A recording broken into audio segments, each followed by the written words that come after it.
بسم اللہ الرحمن الرحیم وَلَقَدْ يَسَّرْنَا الْقُرْآنَ لِلذِّكْرِ فَهَلْ مِن مُدَّكِرٍ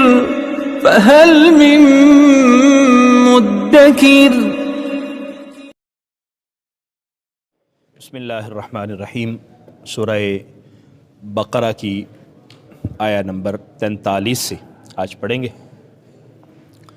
اعوذ باللہ من الشیطان الرجیم، بسم اللہ الرحمن الرحیم۔ وَأَقِيمُوا الصَّلَاةَ وَآتُوا الزَّكَاةَ وَارْكَعُوا مَعَ الرَّاكِعِينَ۔ بنی اسرائیل کے متعلق اللہ تعالیٰ کے ارشادات ہم پڑھ رہے ہیں کہ جس میں ارشاد فرمایا گیا کہ اے بنی اسرائیل، اللہ نے جو تمہیں اپنے انعام و اکرام سے نوازا اس کو یاد کرو، اللہ تعالیٰ نے جو تم سے وعدہ لیا تھا اس کو یاد کرو اور ان پر عمل کرنے کی کوشش کرو۔ نبی کریم صلی اللہ علیہ وسلم کے متعلق جو بشارتیں اور جو ارشادات تورات کے اندر تھے اس کو چھپاؤ نہیں، اس کو تسلیم بھی کرو، اس کو قبول بھی کرو اور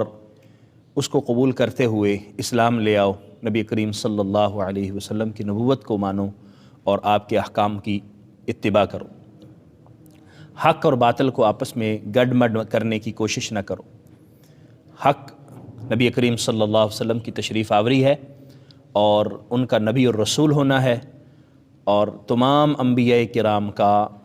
ان کی مدد اور نصرت کا وعدہ کرنا ہے۔ اس کو مان لو اور حضور کی اتباع میں آ جاؤ۔ انہی کے متعلق احکام بیان ہو رہے ہیں اور یعنی ان کو بیان کرنے کے ساتھ ساتھ یہ ہمارے لیے بھی اللہ تبارک و تعالیٰ کے ارشادات ہیں۔ وَأَقِيمُوا الصَّلَاةَ وَآتُوا الزَّكَاةَ، نماز قائم کرو،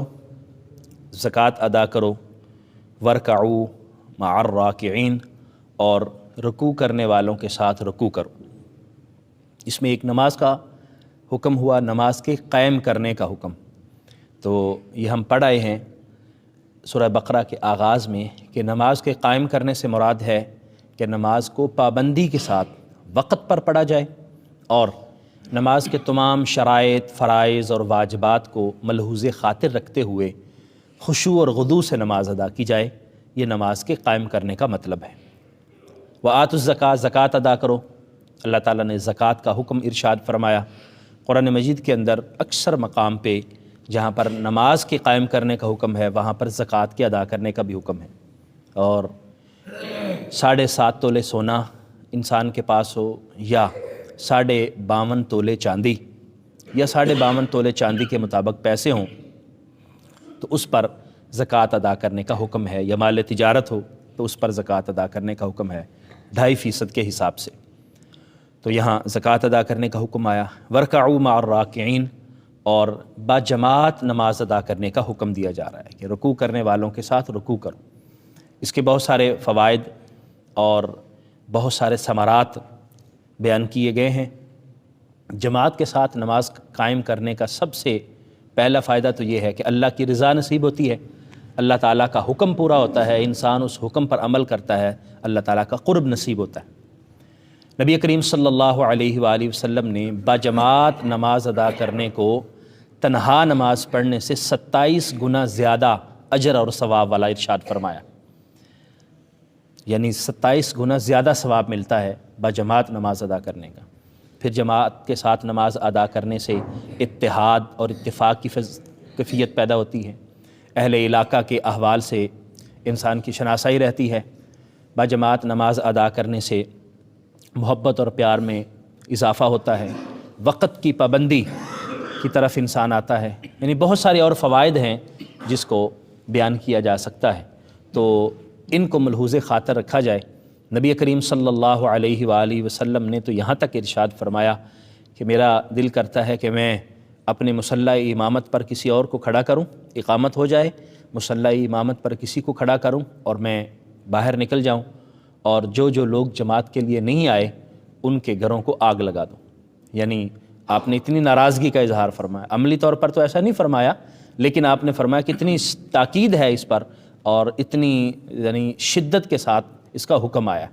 تو ہمیں بلا ضرورت بغیر کسی مجبوری کے جماعت ترک کرنے سے گریز کرنا چاہیے کہ ثواب کم ہو جاتا ہے اور جو فوائد دیگر ہیں وہ بھی حاصل نہیں ہو پاتے۔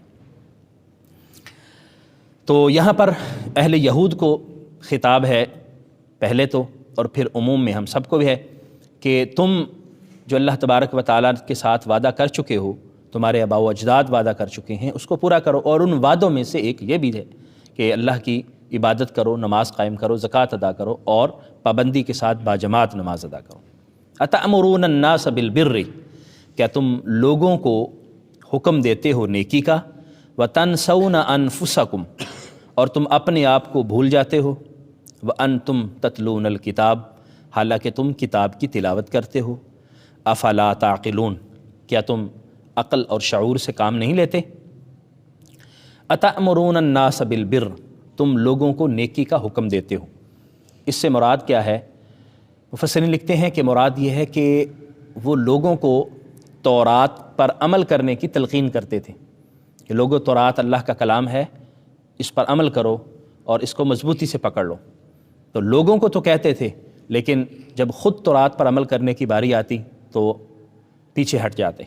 اور اس کی سب سے بڑی نشانی یہ ہے کہ نبی کریم صلی اللہ علیہ وسلم کی نبوت کو انہوں نے قبول نہیں کیا، حالانکہ تورات میں اس کا حکم آیا تھا، اور نبی کریم صلی اللہ علیہ وسلم کو پہچانتے بھی تھے کہ یہ واقعتاً اللہ کے نبی اور رسول ہیں،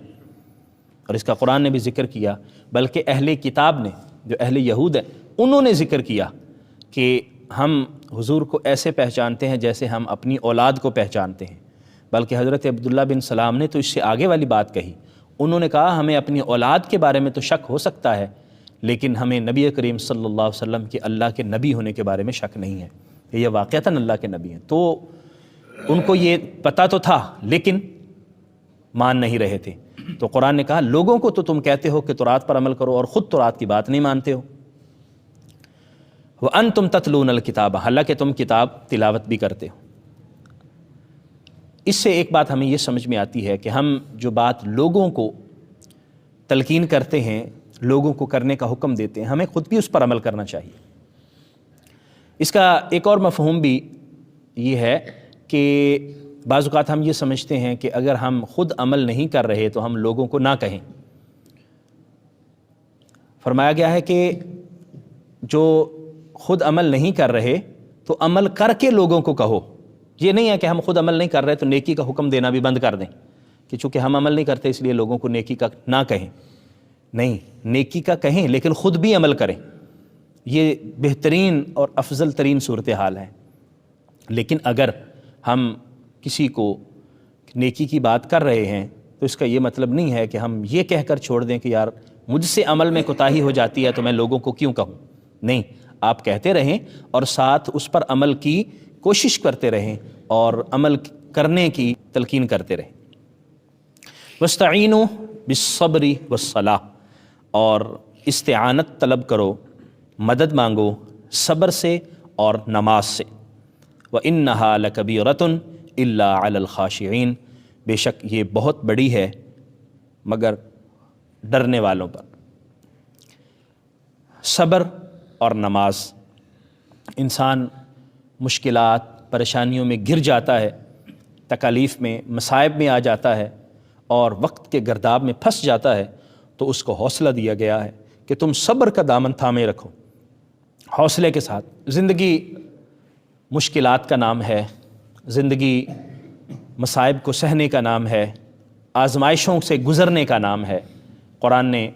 یہ تلقین بھی کی ہے کہ تم حوصلہ نہیں ہارنا،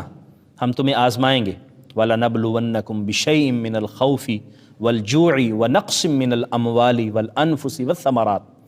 مختلف طرح سے تمہیں آزمایا جائے گا، کچھ خوف دے کر، کچھ بھوک کے ذریعے، کچھ مال میں کمی کر کے، کچھ جانوں میں کمی کر کے، بیماریوں کے ذریعے وغیرہ وغیرہ، مختلف طرح سے تمہیں آزمایا جائے گا۔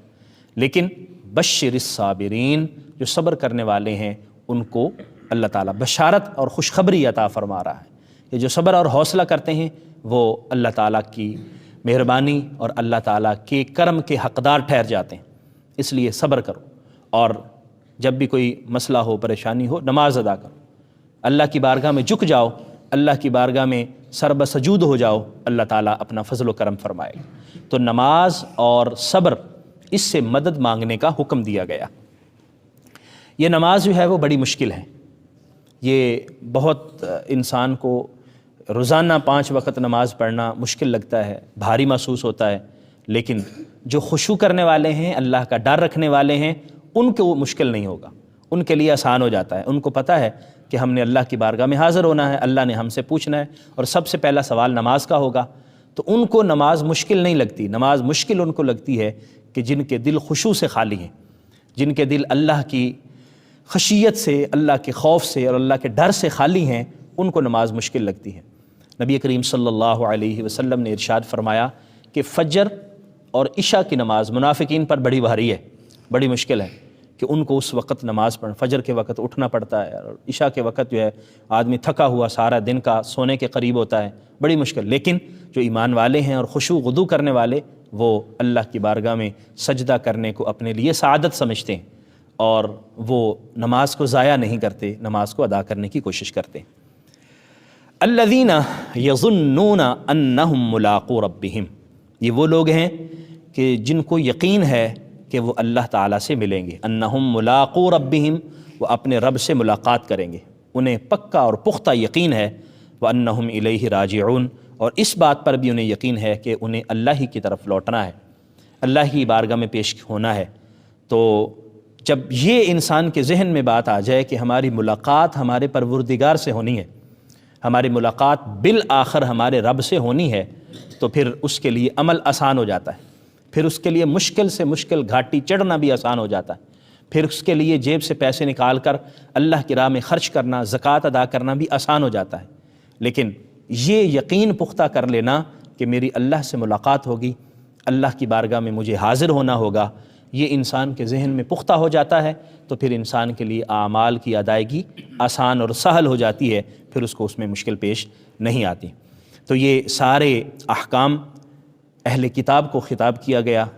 اہل یہود کو خطاب کیا گیا، اور پھر قرآن کے عموم کے ساتھ یہ خطاب ہمارے لیے بھی ہے کہ ہم اللہ کی بارگاہ میں حاضری کو یقینی بنائیں، نماز ادا کریں، زکوٰۃ ادا کریں، اور باجماعت نماز ادا کرنے کی کوشش کریں، اور پھر ہم لوگوں کو بھی نیک اعمال کا حکم دیں اور برے کاموں سے روکیں، اور خود بھی اس پر عمل کرنے کی کوشش کریں۔ اور نماز جو ہے وہ اللہ تعالیٰ کا قرب نصیب کرنے میں ایک بہترین نسخہ ہے۔ اگر انسان تمام شرائط و واجبات کے ساتھ، فرائض کی ادائیگی کے ساتھ نماز ادا کرے تو اللہ کا قرب نصیب ہوتا ہے، اور پھر اللہ کے ساتھ ملاقات، اللہ کی بارگاہ میں حاضری، یہ ایک ایسا عقیدہ ہے، ایک ایسی سوچ ہے جو انسان کے لیے عمل کی راہ میں